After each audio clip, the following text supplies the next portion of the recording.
भाई महेश शर्मा जी को। जो हमारा मंच है वो सुशोभित है जाने माने विद्वानों से, साहित्यकारों से। मैं सभी का स्वागत अभिनंदन करती हूँ। मिश्र जी का, प्रोफेसर मिश्र का, डॉक्टर अमिता दुबे का, और लेखक ही हैं, और विशेषतः अग्निहोत्री जी का। इनकी वजह से जिन्होंने ये बड़े आत्मीयता से ये मंच सजाया है, और जितने सुंदर हमारा मंच है उतने ही प्रबुद्ध हमारा श्रोतागण भी है। मैं अधिक न कहते हुए बीज वक्तव्य देने का प्रयत्न करूंगी। आपसे ज्योति जी ने बता ही दिया है, और आप सब साहित्यकार हैं तो अनुभव करते ही होंगे कि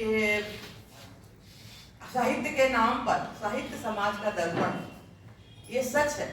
लेकिन साहित्य समाज को दिशा भी देता है, क्योंकि दर्पण में जब आप स्वयं को देखते हैं तो आप अपने को सजाते संवारते भी हैं। इसलिए साहित्य समाज को सजाता संवारता भी है।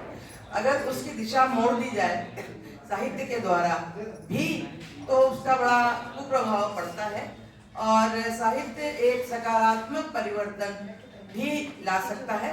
हम सभी जानते हैं, जब हमारे यहाँ दास्तान की कहानी लिखी जा रही थी तब तुलसीदास जी ने जो प्रेरणा दी या कबीर ने जो कहा, उसका प्रभाव बहुत दूर तक और अभी तक हमको देखने में आता है। लेकिन कबीर और तुलसी को भूलते हुए लोग यदि एक अपने कुछ निहित कारणों से समाज में नकारात्मकता फैलाने की चेष्टा करें और समाज को विभाजन की ओर ले जाएं, तो वो किसी भी साहित्यकार का ध्येय नहीं हो सकता, उद्देश्य नहीं हो सकता। और इसी प्रथा को तोड़ने की चेष्टा की है महेश शर्मा जी ने। मैं उन्हें बहुत बधाई देती हूँ इस उपन्यास के लिए।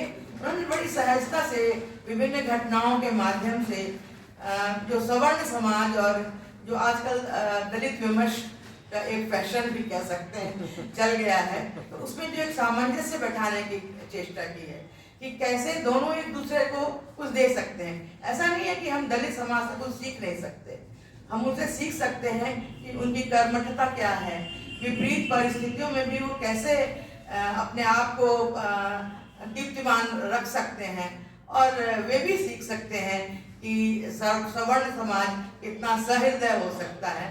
और यही उन्होंने अपने इस उपन्यास में दिखाया है, जिसकी नायिका मालविका है, जो एक सवर्ण समाज से आती है। मैं संक्षिप्त सी एक समीक्षा पढ़ देती हूँ। हिंदी साहित्य में दलित विमर्श वर्तमान में चर्चा का विषय बना हुआ है। यह स्तुत्य है कि दलित वर्ग के इतिहास, वर्तमान और भविष्य की संभावनाओं के विषय में दलित वर्ग के लेखकों के साथ ही अन्य साहित्यकारों ने भी सार्थक लेखन किया है और अनुभूत सत्य उजागर किए हैं। जाने माने लेखक डॉक्टर अमृतलाल नागर के चर्चित उपन्यास नाजियो बहुत गोपाल और कथा सम्राट मुंशी प्रेमचंद की रचनाओं में भी दलित चेतना की बात की गई है। समीक्ष पुस्तक के लेखक श्री महेश शर्मा ने इस उपन्यास के माध्यम से समाज के पूर्वाग्रहों और अंधविश्वासों की ग्रंथि खोलने का सुप्रयास किया है। गांव में जन्मे पले बड़े दलित वर्ग के बालक चमरिया को सवर्ण मालविका मैम अपने स्नेह और अपनत्व से, प्रोत्साहन से श्री चाम सिंह में परिवर्तित कर देती हैं, जो शिक्षा और सामाजिक उत्थान के कई सोपानों से गुजरता है। अंत में चाम सिंह अपने बल पर कोठी बनवाता है और उसका नाम चमार महल रखता है।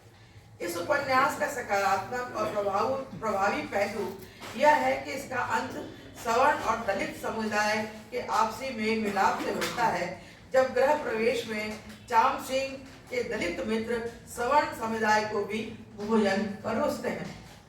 लेखक यह संदेश देने में सफल है कि अब समय आ गया है जब दलित समुदाय शिक्षित होकर स्वच्छता और स्वानुशासन को अपनाते हुए आगे बढ़े। अतीत में जो हो चुका उस पर बहस कर क्रोधित हो वर्ग भेद को बढ़ाने के स्थान पर दलित वर्ग को अपनी ऊर्जा शैक्षिक, सामाजिक और आर्थिक विकास पर लगाना चाहिए।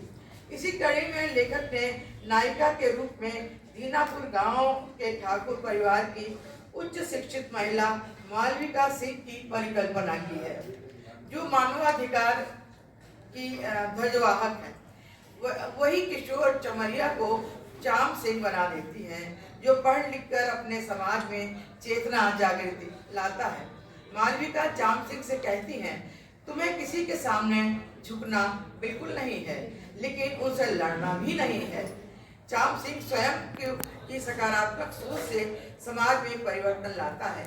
वो सवर्ण नेता ठाकुर साहब को बातचीत के माध्यम से ही स्वच्छ पानी के लिए अपने समाज में हैंडपंप लगवाने हेतु मजबूर कर देता है। वह दलित समाज को भी बुरी आदतें छोड़कर आत्मसम्मान से जीने के लिए प्रेरित करता है। चाम सिंह की मां सुमुली अपने वास्तविक नाम सुमित्रा को पाकर कितना गर्वित है।